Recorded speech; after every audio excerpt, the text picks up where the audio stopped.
Hi there and welcome back to my channel.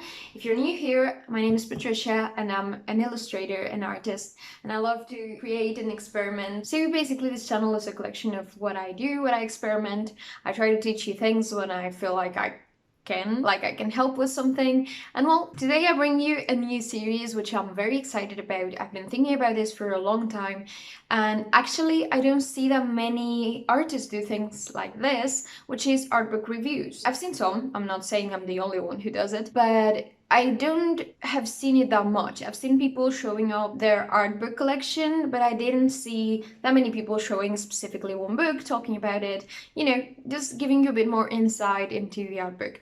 And I was thinking about doing this because I feel it's a good way to introduce you to new art books if you don't know them, or just to give you a peek into some if you're thinking about buying it and don't know what is inside, because of course the usual thumbnails and pics that show the book don't really make justice to some of these beautiful books. We're gonna start today with The Art of Spirited Away by Studio Ghibli. Studio Ghibli is one of my favorites and I have many more. I'm planning on doing one of these every 4 or 5 videos maybe, which will be, I don't know, about every month and a half or so. And I'm planning on making them spaced out for those who might not enjoy the content, and because I don't have a huge collection, I have like 12 or something that I want to show here. So I think at this pace I can slowly build up my collection and keep showing you. And yeah, I'm just really excited to start. So as this is the first video of the series, I'm gonna ask you to please leave your comments, tell me what you thought, what you would have done, what you would like to see. I promise to keep them all in mind. I don't know if I'm gonna be able to apply all your insight, but I would love to hear it and I will definitely take it into account and see if it fits with what I have in mind. So I'm really hoping you enjoy this peek through the art book of Spirited Away. So here it is, the beautiful art book of Spirited Away, the movie from the Japanese studio Studio Ghibli and directed by Hayao Miyazaki. I have 4 art books from Studio Ghibli already and I've decided to start with this one because this was the first movie I saw and it holds a special place in my heart. I always remember it fondly. I love it. It's still one of my favorites. So I decided to start with this one. And also I think the cover of this one is by far my favorite because it's not the full polished artwork, it's just a sketch. It's actually Miyazaki's sketch of the bathhouse. I love the roughness of this sketch. I love how it represents the movie, and just from the cover I was already in love with this book. You will notice that there around the book I have a few marks here and there with post-its, and this is because I usually mark the images I want to study in the future, to study the artwork, to study the composition and everything. These books are just gorgeous to do that. I love them. So let's crack this book open.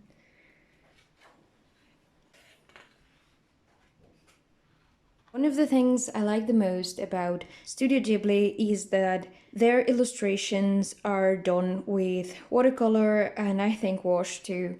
And they're originally done for movies. Until now, they've done all of these paintings in traditional media. Thinking that all this beautiful artwork and every background in the movie is usually done traditionally just makes me love these movies so much more, because honestly, just all the work that goes behind the scenes is amazing. And these painters are just wonderful. I've seen videos of them painting skies and it's amazing how in 5 minutes they put together a beautiful blue sky with clouds, and they're just masters of their craft. Look at this beautiful spread of the city lights.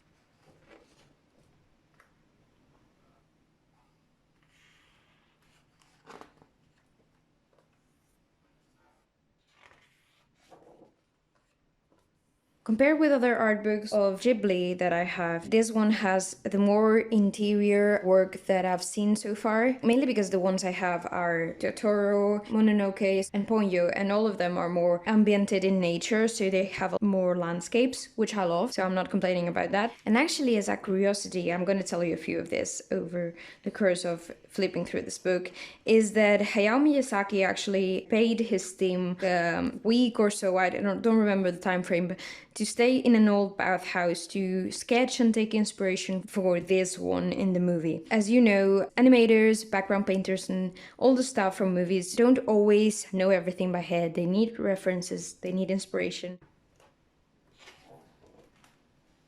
All these initial sketches are done by Miyazaki himself, and I love to see how he has these wonderful ideas, how he puts them together so well that you can already see what's happening in the movie.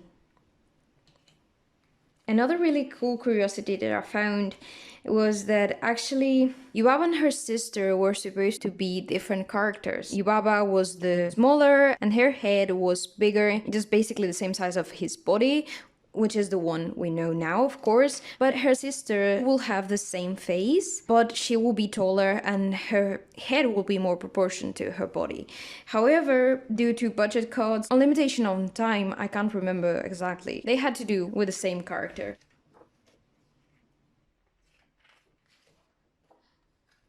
Here's the sketch in the cover again by Miyazaki along with some others. And I just love the roughness but full of detail of this sketch. It's just amazing how he could capture so much in this simple sketch that I actually find even more beautiful than the full render piece.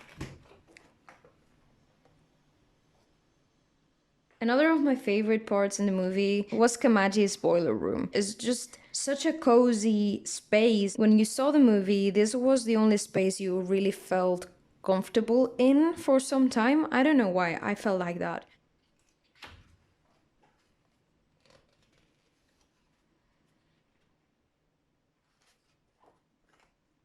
As far as I know from a little documental I saw once, Miyazaki does a lot of thumbnails and concept sketches at first, but then he doesn't work further into them. I think the rest of the team does. He did in the first movies they put out, but nowadays they probably are bigger and they have limited time to get the movies out and such. I think currently all the team does the rest of the cleaning up process and such, but still seeing his sketches and seeing how he puts together a few scenes of the movie already shows you his vision. He has such a clear vision. I love to see these sketches of No Face because he was going to be so different at the beginning sketches than what he was.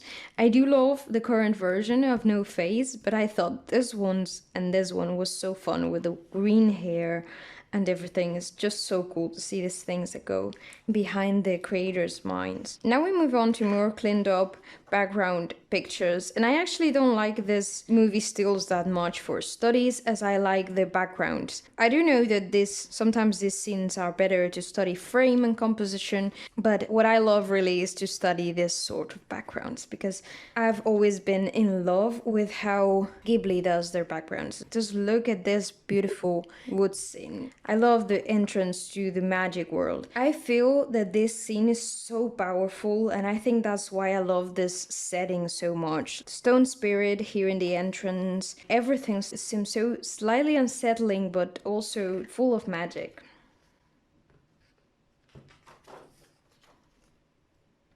Another thing that I love about Ghibli's movies is how oversaturated the scenes are sometimes. I feel like they're saturated just the right amount so they look cozy, they look like people live in them, like people exist in that environment.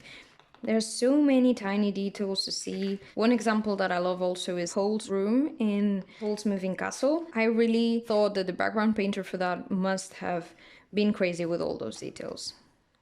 These art books also have like a bit of introduction, a bit of information in a lot of the characters. Most times is the main characters, of course, and they have initial rough sketches sometimes. Sketches like this that seem more cleaned up and probably more of the finished artwork. Usually on some books and on some characters they also show some more rough beginning ideas that are different from the final character.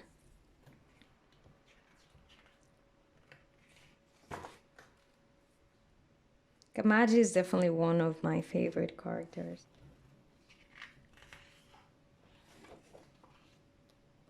I really love the character design on Yubaba. I don't know, everything about her is so particular. She has so much character. Look at these paintings. This is one of the paintings that I've told you about that they probably wipe out in like 5 minutes. It feels so surreal, so ethereal, so magical, and probably one of these wonderful skilled artists just put it out in like 5 minutes. It's just wonderful. I must say this flower scene is so famous, but it's not one of my favorites in the movie because this scene is actually 3D, I believe. They do apply 3D to certain scenes, of course, to make their work a bit easier. And I don't know, I like all the movie, I like everything, but the scene with the flowers, for some reason, doesn't feel as organical as some others do. There's a section in this book about that. Look how expressive that smile is. It's wonderful.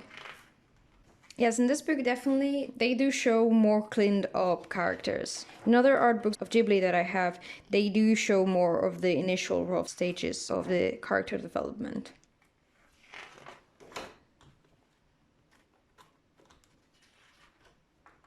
This is the perfect example of what I meant when I say about the clutter room with all the stuff, but all actually makes it cozy, makes it like someone lives there. There's a lot of these pages too with movie stills explaining a sequence of action, which is really cool to see as well.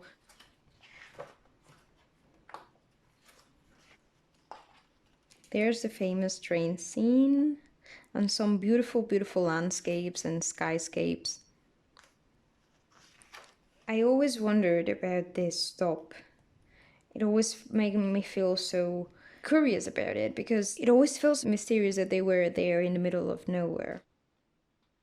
The difference between Zeniba and Yubaba initially was the rings, just the rings, when they decided to make it the same character. It was really messed up to distinguish them. So eventually they let her be the same character. And also because it will make the viewer interpret it in his own way, like there are two characters in one, or there are two versions of the same person, you know. Zeniba's little house is definitely one of the coziest places here. It was another place apart from the boiler room that felt really safe in the movie. And I loved how they managed to make the same character look really sweet and really bad with the same design.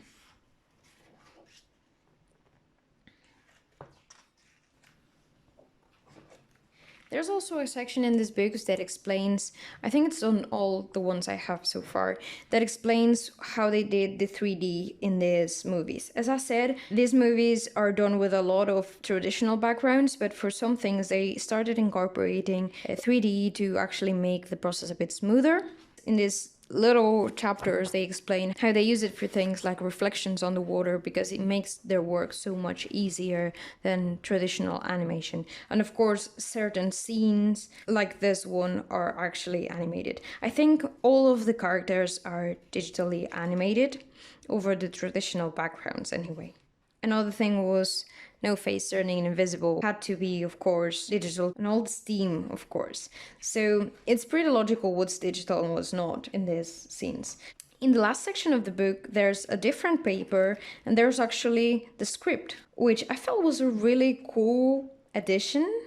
I must say I didn't read it through because I've seen the movie and I'd rather see the movie, but it was cool that they have the script here. Having a script like this could be useful, for example, if you're practicing drawing comics. I remember seeing at Lightbox Expo a talk, I think it was from Victoria Yang. She was explaining actually how to do panels for comics, and she grabbed a script from a movie and she recommended it quite a lot. This is a good example if you want to just grab a piece of script that you think is interesting and then you just recreate it your own way.